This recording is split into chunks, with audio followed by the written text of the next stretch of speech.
Bismillahirrahmanirrahim. Alhamdulillah wassalatu wassalamu ala Rasulillah wa ala alihi wa ashabihi wa man sara ala nahjihi wa iktafa atharahu wastanna bi sunnatihi ila yaumiddin. Amma ba'd. Ikhwatul iman, saudaraku seiman dan seakidah, pendengar dimanapun Anda berada, alhamdulillah, puji dan syukur hanya pantas untuk kita aturkan kepada Allah Azza wa Jal atas nikmat, kemurahan dan karunia dari Allah Azza wa Jal. Di sore yang berbahagia ini kita dapat berjumpa, bersua melalui udara untuk bersama-sama tafakuh fiddin, sama-sama merenungi kandungan ayat Allah Subhanahu wa taala dan sabda-sabda Rasulullah sallallahu alaihi wasallam. Dan tidak luput pula salawat serta salam untuk senantiasa kita aturkan teruntuk panutan kita, junjungan kita, Nabi besar Nabi Muhammad sallallahu alaihi wasallam, kepada keluarga dan juga sahabat-sahabatnya yang dengan setia, dengan tulus dan ikhlas telah membuktikan kesungguhan niat, kebulatan tekad dan pengorbanan yang tanpa batas demi tegaknya agama Islam, demi terwujudnya kejayaan bagi agama yang kita cinta ini. Ikhwatul iman, pendengar Radio Suara Iman dimanapun Anda berada, bahagia atau hidup bahagia adalah impian setiap insan, tanpa terkecuali Anda, saya, dan siapapun yang hidup di dunia ini. Tidak ada orang yang hidup di dunia ini bercita-cita ingin hidup sengsara. Sampai pun orang yang kenyataannya sekarang sedang hidup dalam derita dan nestapa, dia pun bercita-cita ingin bahagia. Bahkan orang yang sudah merasa bahagia pun ingin tetap bahagia dan ingin terus meningkatkan kebahagiaannya. Namun, apakah setiap orang yang bercita-cita ingin hidup bahagia berhasil mewujudkannya? Tentu tidak. Kebahagiaan tidak akan terwujud hanya dengan cita-cita, hanya dengan impian, harapan. Namun kebahagiaan itu butuhlah pengorbanan. Kebahagiaan haruslah diperjuangkan dan diupayakan. Ada orang yang mengira bahwa kebahagiaan itu terletak pada harta benda, kekayaan finansial, fasilitas, pelayanan yang lainnya. Maka karena dia meyakini hal itu, dia berusaha berjuang mencari fasilitas, mencari layanan, mencari pelayanan, mencari kekayaan, harta benda menumpuk dan ia tumpuk. Namun kenyataannya, apa yang dia bayangkan, apa yang dia upayakan, justru sebaliknya. Apa yang dia peroleh malah kebalikan dari apa yang dia impikan. Ia mengira bahwa dengan dia bekerja, dengan dia mencari penghasilan besar, kalau dia mendapatkan kekayaan yang besar, dia akan bahagia. Ternyata kenyataannya derita bertambah derita, bukannya berbalik menjadi kebahagiaan. Sebelum dia mendapatkan harta kekayaan, ia menderita. Dan di saat dalam perjalanan mencari harta kekayaan, dia pun menderita, merasakan pahit, pedas, panasnya bekerja, berjuang, banting tulang, peras keringat. Ketika mencarinya, dia menderita, susah, penuh dengan pengorbanan. Dan ternyata setelah mendapatkannya pun hatinya tidak kunjung bahagia, bertambah derita. Kenapa? Dia semakin khawatir kalau hartanya dirampok orang. Setelah memiliki harta kekayaan, ia bergelut kembali dengan penderitaan karena ia takut kalau hartanya berkurang. Ia semakin gentar bila harta kekayaannya nanti susut, atau pekerjaannya direbut orang, atau hartanya hilang, habis kebakaran atau yang lainnya. Menderita tidak pernah ada ujungnya. Subhanallah. Ada lagi yang menduga bahwa kebahagiaan akan terwujud bila memiliki popularitas, nama yang harum, dielok-elokkan, disanjung di sana dan sini, memiliki jabatan yang tinggi. Karenanya ia rela berkorban dengan apapun yang dia miliki, harta kekayaannya dia korbankan setelah dia merasakan bahwa kekayaannya tidak menjadikan dia bahagia. Betul, ia memiliki fasilitas, ia merasakan layanan, namun ternyata hatinya tetap haus, tetap dahaga. Rasa dahaga di hatinya akan kebahagiaan tidak terobati. Karenanya ia korbankan kembali hartanya demi mendapatkan jabatan, popularitas, sanjungan, dan kekaguman orang lain. Namun ternyata setelah dia mendapatkannya, ia mendapatkan jabatan, mendapatkan popularitas, menjadi pusat perhatian orang, ternyata kebahagiaan kian semakin menjauh, kian menjauh darinya. Kebahagiaan tidak kunjung datang, bagaikan fata morgana, semakin dikejar semakin menjauh. Bagaikan air lautan, semakin diminum semakin merasakan kehausan. Ada yang mengira bahwa kebahagiaan itu akan didapat bila mendapatkan pasangan hidup yang cantik, rupawan, tampan, gagah, dan lain sebagainya. Namun kenyataannya, setelah itu didapatkan, derita juga tidak ada ujungnya. Bahkan diakui atau tidak, disadari atau tidak, ternyata pasangan hidup yang dia duga akan mendatangkan kebahagiaan malah menambah derita baginya.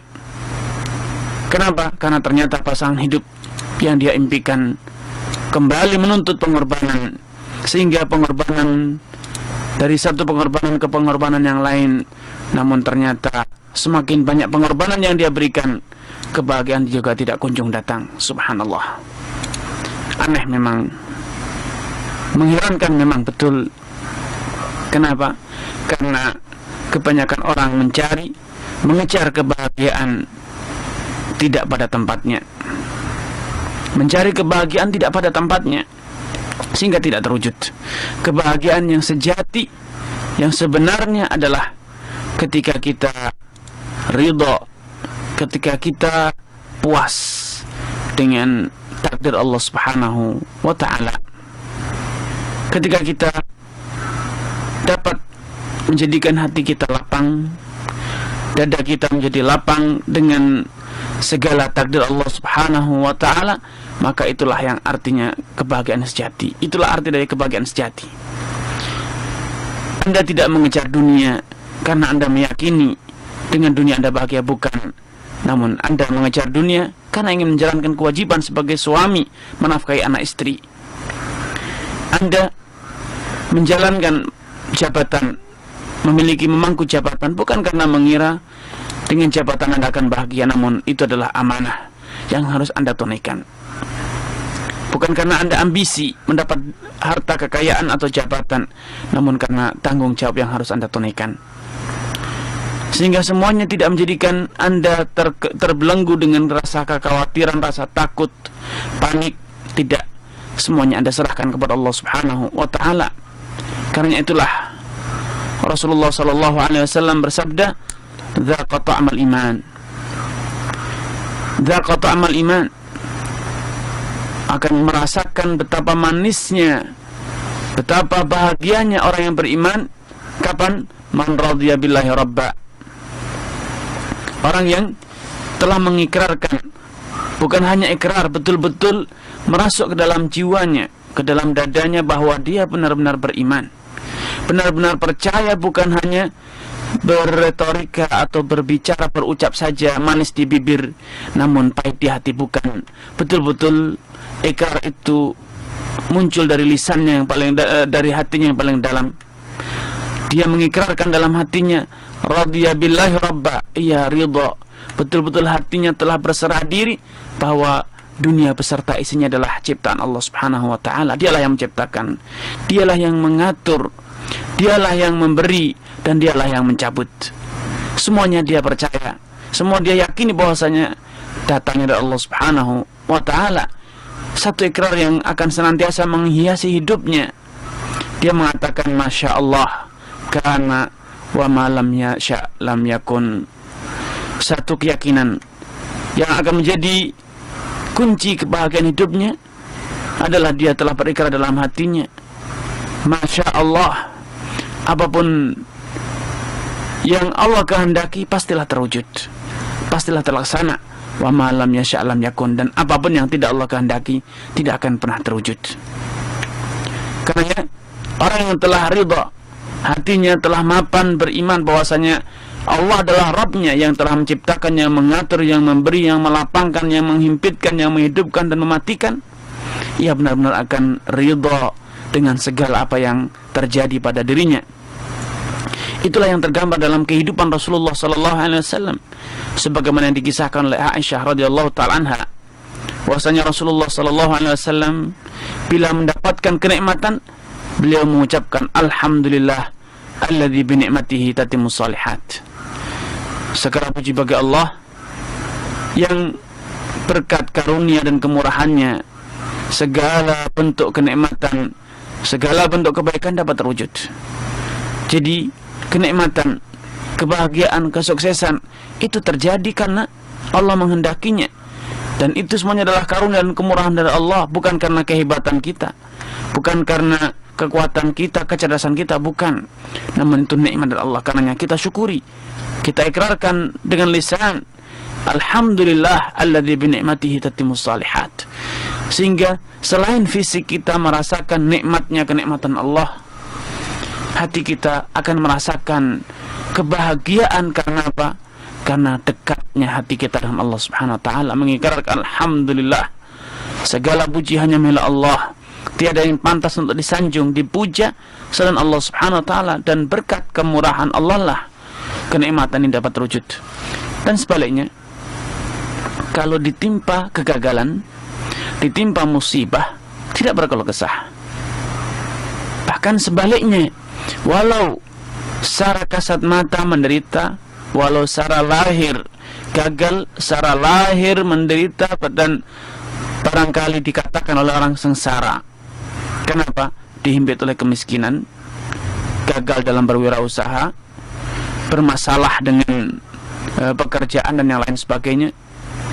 Hidupnya sederhana, pas-pasan, namun ternyata hatinya bahagia luar biasa. Kenapa demikian?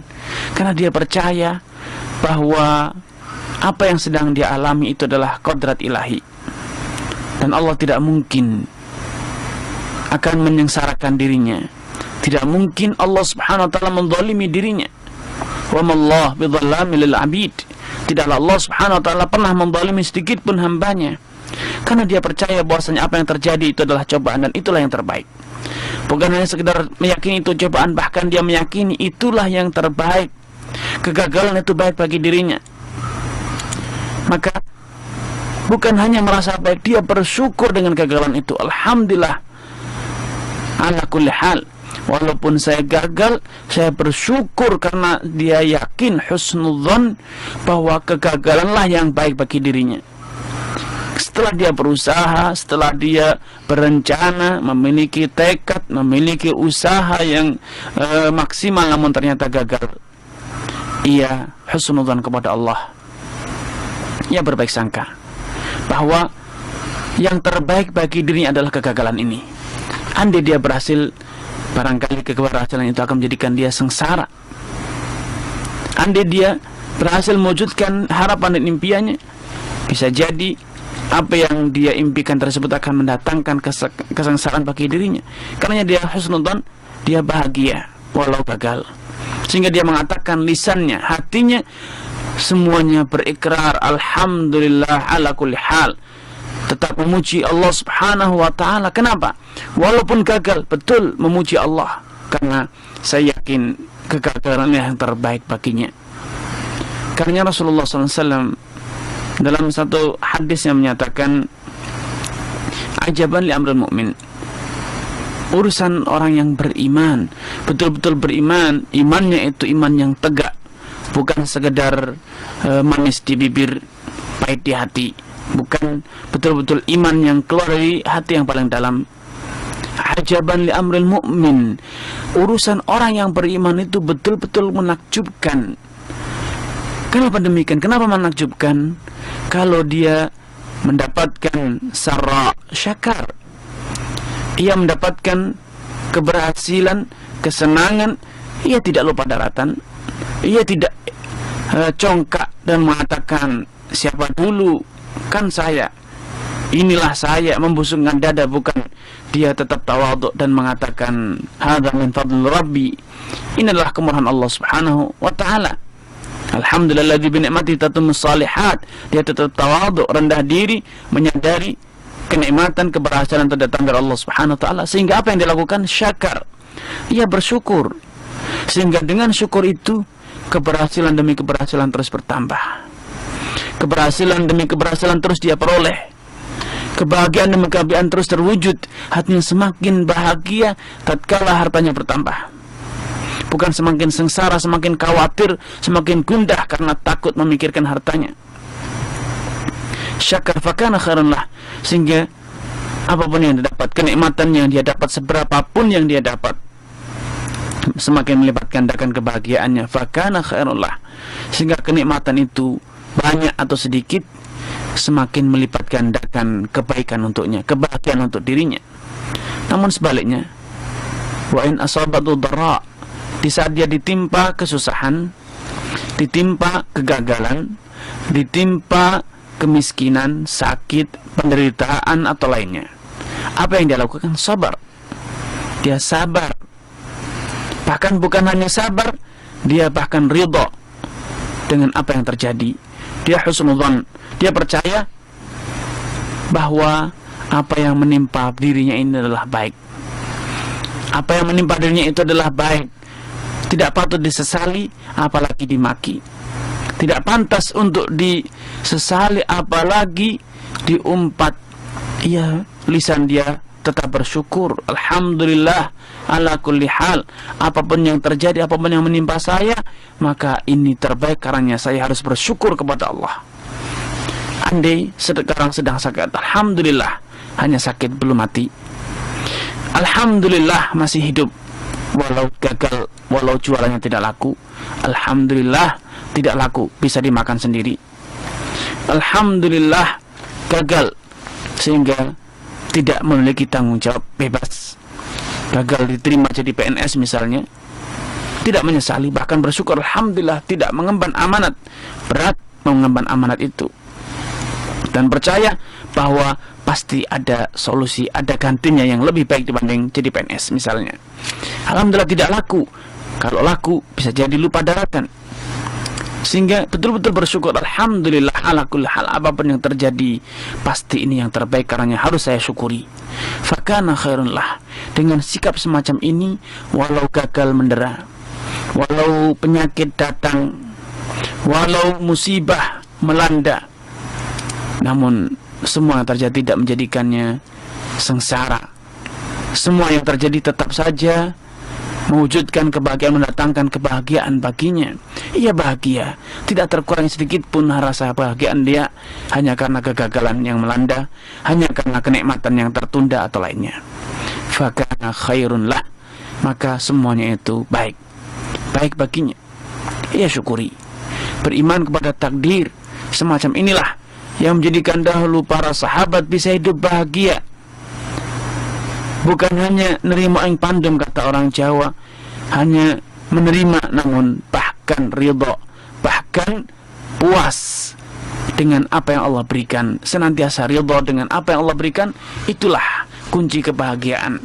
Dan percaya husnudzan kepada Allah, apapun yang Allah takdirkan itu pasti mendatangkan hikmah, mendatangkan kebaikan, mendatangkan manfaat yang besar. Walaupun saat ini, walaupun saat menderita, saat ditimpa musibah, kita, nalar kita, pemikiran kita belum mampu mencerna apa hikmah dan manfaatnya.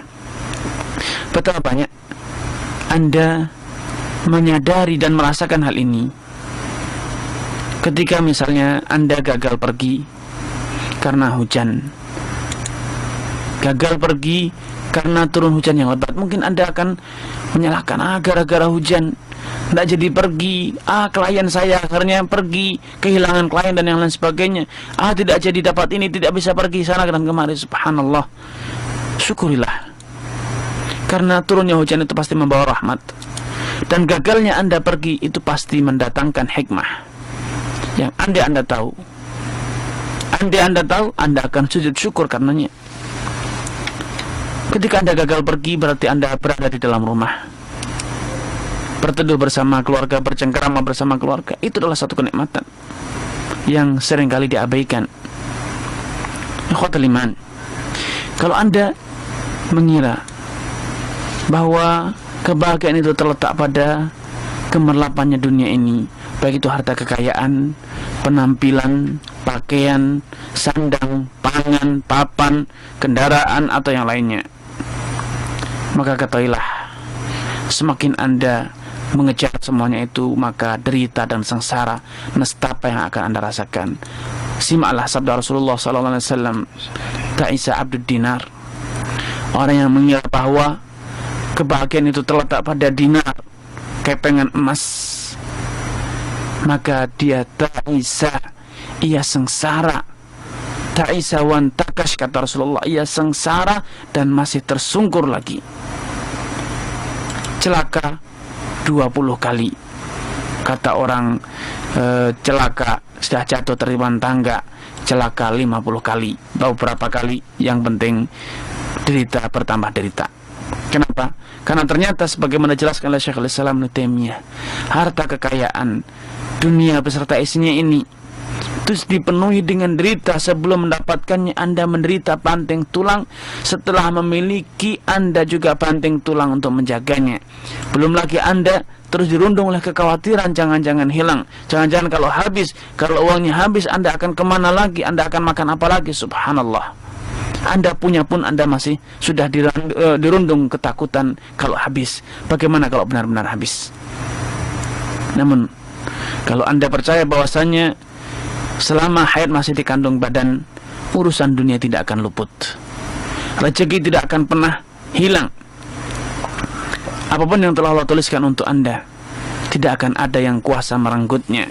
Karena dahulu Rasulullah SAW berpesan kepada saudara sepupunya Abdullah bin Abbas, mengajarkan kunci kebahagiaan ini melalui sabdanya, i'lam, ketahuilah, annama asabaka lam yakun liyukhti'ak wa ma akhta'aka lam yakun liyusibak. Percayalah, yakinilah bahwa apapun yang menimpamu maka tidak akan bisa engkau hindarkan, tidak akan mungkin bisa engkau hindari. Dan sebaliknya, apapun yang luput darimu maka percayalah tidak akan mungkin bisa menimpamu.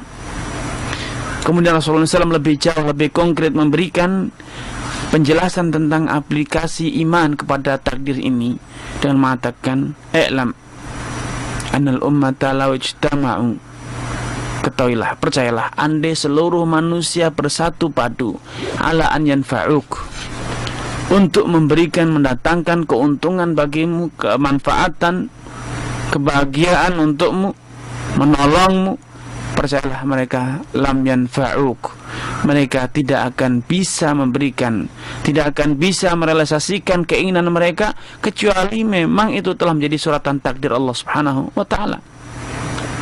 Sebaliknya demikian, andai semua bersatu padu, jin dan manusia, seluruh umat manusia, seluruh umat jin bersatu padu ingin mencelakakan dirimu, percayalah mereka tidak akan kuasa melakukannya. Jangan khawatir, jangan gentar, walau diintimidasi oleh manusia sedunia, jangan khawatir, percayalah tidak ada yang bisa mereka lakukan kecuali memang telah menjadi suratan takdir. Bahkan Allah Subhanahu wa ta'ala dalam Al-Quran Karim telah menggambarkan bagaimana aplikasi dari iman kepada takdir ini. Padahal banyak misalnya sekarang orang yang takut gentar dengan kematian, namun Allah ingatkan, takut akan mati itulah yang menjadikan kita sengsara hidup. Kenapa? Karena mati itu adalah suratan takdir, tidak bisa diajukan, tidak bisa diundurkan, tidak bisa disegerakan dan juga tidak bisa ditunda. Karena Allah menyatakan dalam Al-Quran, la barazal ladina kutiba alaihimul qatl ila madaji'ihim, andai ketakutan dari kematian itu dapat menyelamatkan Anda dari kematian, niscaya orang-orang yang mati itu, kata Allah Subhanahu wa ta'ala, memang sudah Allah takdirkan mati, walaupun di atas kasurnya pun akan mati. Sehingga dimanapun Anda berada, Kemanapun Anda pergi, Anda tidak akan bisa menghindari takdir Allah Subhanahu wa taala, sehingga buat apa Anda takuti? Buat apa Anda gentar?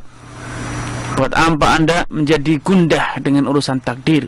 Masya Allah kana wa malam yasha lam yakun. Apapun yang Allah kehendaki pasti terjadi, dan apapun yang tidak Allah kehendaki maka tidak akan pernah terjadi. Karena yang satu pantangan bagi seorang muslim untuk mengatakan andai.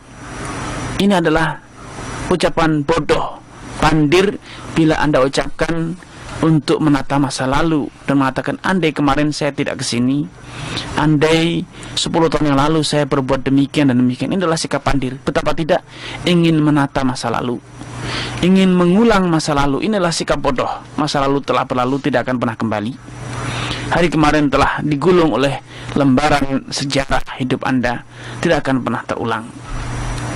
Kata andai itu menjadi satu sikap positif dan cerdas bila Anda ucapkan untuk menata masa depan. Andai saya masih hidup besok, maka saya akan bersedekah, saya akan berangkat haji, saya akan membangun masjid, saya akan bekerja, saya akan membaca Al-Quran, saya akan demikian dan demikian. Andai saya mendapatkan majelis zikir, pengajian-pengajian, saya akan mendengarkannya, saya akan hadir duduk. Andai saya bisa besok punya uang, saya akan demikian demikian. Andai jualan saya laku, maka saya akan bersedekah sekian dan sekian. Ini adalah sikap cerdas, yaitu merencanakan masa depan, bukan membiarkan masa depan berlalu datang begitu saja, namun penuh dengan obsesi, penuh dengan rencana. Dia menata masa depan. Inilah sikap cerdas. Adapun keinginan untuk menata masa lalu, ini adalah sikap pandir. Hari ini merencanakan untuk hari yang kemarin. Inilah bodoh. Orang yang cerdas adalah orang yang ingin menata masa depan dan bukan ingin menata masa lalu. Karena dalam Islam kata-kata lau, andai, ini terlarang. Kenapa? Andai bila diucapkan untuk masa lalu, ini menggambarkan akan sikap pandir, sikap bodoh, sikap dungu, karena ingin merubah sesuatu yang tidak mungkin bisa dirubah. Akan tetapi untuk mengatakan besok, kalau saya masih hidup di pagi hari, saya akan sholat subuh tepat waktunya, saya akan membaca Al-Quran, setelah jam 7 saya akan berangkat kantor, di kantor saya akan mengerjakan pekerjaan hingga selesai tuntas, selanjutnya saya akan pergi ke sana dan kemari. Ini adalah sikap yang cerdas, merencanakan masa depan, merencanakan hari esok. Akan tapi sangat disayangkan, betapa banyak dari kita yang hidup berjalan begitu saja tanpa rencana. Hari esoknya datang tanpa dia rencanakan, hari esoknya datang tanpa dia pikirkan. Waktunya, potensinya, tenaganya, pikirannya dihabiskan untuk memikirkan masa lalu, ingin menata masa lalu, ingin merubah masa lalu, dan bahkan sibuk dengan mencari kambing hitam.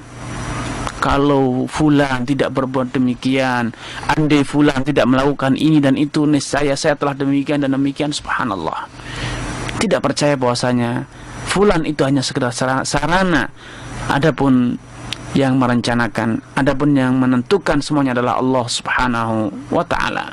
Fulan hanyalah sekedar sarana Allah Subhanahu wa ta'ala menjalankan takdirnya. Sehingga kenapa kita sepenuhnya menumpukan kesalahan itu pada fulan? Kenapa tidak kita kembalikan kepada Allah? Subhanallah. Mengapa musibah ini terjadi? Oh, ternyata saya yang berbuat dosa, Allah hukumi. Kenapa hal ini bisa terjadi? Oh, karena saya yang tidak cerdas, saya yang tidak hati-hati, tidak waspada. Inilah namanya mengambil pelajaran dari masa lalu, bukan mengatakan kalau dan kalau. Mencari pelajaran dari masa lalu, itulah sikap bijak. Namun keinginan untuk menata masa lalu dengan mengatakan andai kemarin tidak demikian, niscaya saya tidak akan di sini dan seterusnya, inilah sikap bodoh. Karena Rasulullah SAW menyatakan la yuldahul muslimu min juhratin marratain. Sikap bijak itu adalah orang yang berbekal dengan hari kemarin untuk menghadapi hari yang akan datang. Ia mengambil bekal dari hari yang telah lalu dengan mengatakan mengambil pelajaran dari masa lalu untuk menghadapi hari yang akan datang. Inilah orang yang cerdas, sehingga dia tidak mengulangi kesalahan untuk 2 kali, namun dia pandai mengulang kebaikan, pandai mengulang keberhasilan, bukan hanya 2 kali dan seterusnya. Karena al-mudawamah continue, istiqamah dalam amal kebajikan, itu adalah sebuah sikap yang patut diacungi jempol. Itu adalah sikap bijak ketika Anda istiqamah dalam kebaikan. Namun kalau Anda istiqamah dalam kebodohan, istiqamah dalam kemaksiatan, istiqamah dalam kesalahan, ini adalah sikap pandir. Itu bukan istiqamah yang terpuji. Itu adalah mu'anadah. Itu adalah sikap membangkang. Itu adalah sikap yang mencerminkan telah matinya hati Anda, na'udzubillah. Karenanya Rasulullah SAW mengatakan, kullu bani Adam khata', setiap anak manusia itu pasti pernah berbuat kesalahan.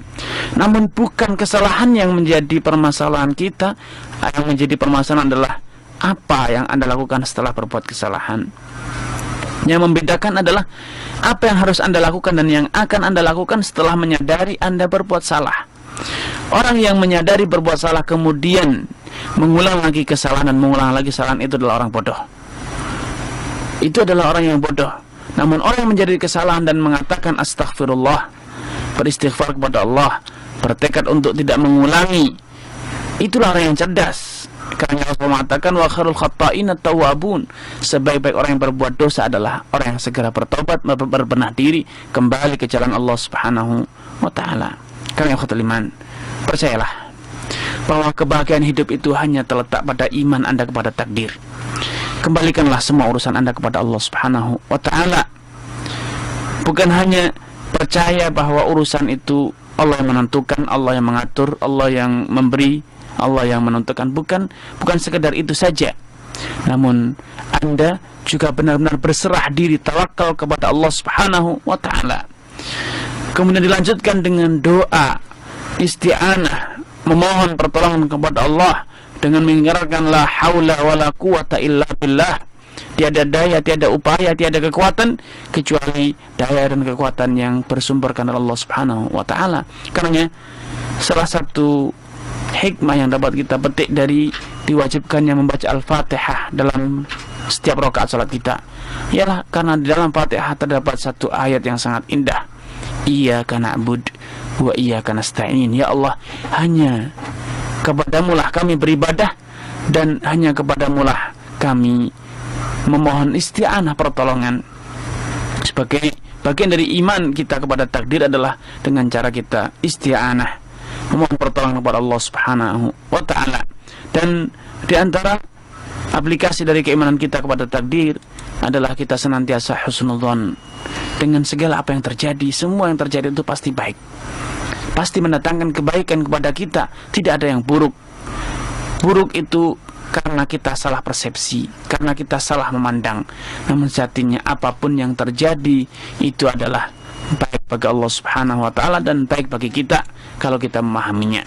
Kemudian di antara aplikasi keimanan kita kepada takdir adalah dengan kita mengakui, menyadari bahwa tiada daya, tiada upaya yang kita miliki, demikian pula tiada daya dan upaya yang dimiliki oleh orang lain. Semua yang terjadi itu adalah karena Allah Subhanahu wa ta'ala. Semakin kita merendahkan diri kepada Allah Subhanahu wa ta'ala di hadapan Allah, semakin kita menyadari kelemahan kita, semakin kita mengakui tentang ketidakberdayaan diri kita di hadapan Allah Subhanahu wa ta'ala, maka kebahagiaan akan semakin terasa dalam diri kita ini. Semakin kita merasa congkak, semakin kita merasa memiliki kekuasaan, kemampuan, niscaya sengsara demi sengsara akan terus datang dan melanda kita. Karenanya tawadhu, rendah diri di hadapan Allah Subhanahu wa ta'ala dengan mengatakan hadza min fadli rabbi liyabluwani ashkuru am akfur. Ketika Nabi Yusuf alaihissalam telah berhasil, atau ketika Nabi Sulaiman telah berhasil memindahkan kursinya Balqis melalui perantara salah satu pasukannya, yaitu jin Ifrit, berhasil memindahkan kursi Balqis dalam sekejap dari negeri Yaman, dipindahkan Baitul Maqdis. Suatu kejadian yang tidak pernah terjadi setelahnya. Kekuatan secepat itu, ekspedisi secepat itu dari Yaman ke Palestina dalam sekejap mata. Subhanallah. Adakah teknologi sekarang, ekspedisi sekarang yang mampu memindahkan kursi dari Yaman ke Baitul Maqdis ke Palestina hanya dengan sekerdipan mata? Tidak ada. Ketika Nabi Sulaiman menyaksikan kursi Bilqis betul-betul telah ada di depan matanya, ketika beliau mengerdipkan mata, tiba-tiba telah ada kursi Bilqis. Dia mengatakan, hadza min fadli rabbi liyabluwani aashkuru am akfur. Keberhasilan ini adalah nikmat dari Allah, ini adalah ujian dari Allah. Aku diuji apakah aku bisa mensyukurinya atau bahkan sebaliknya mengkufurinya. Memahami keberhasilan nikmat adalah ujian Allah Subhanahu wa taala, itu adalah bagian dari keimanan kita terhadap takdir. Dan bila itu benar-benar telah kita miliki, maka kebahagiaan itu betul-betul akan terwujud. Kebahagiaan itu terwujud. Kenapa? Ketika kita mensyukuri, maka akan bahagia. Ketika kita tabah, sabar karena nikmatnya ternyata dicabut kepada Allah Subhanahu wa taala, maka kita pun akan tetap bahagia.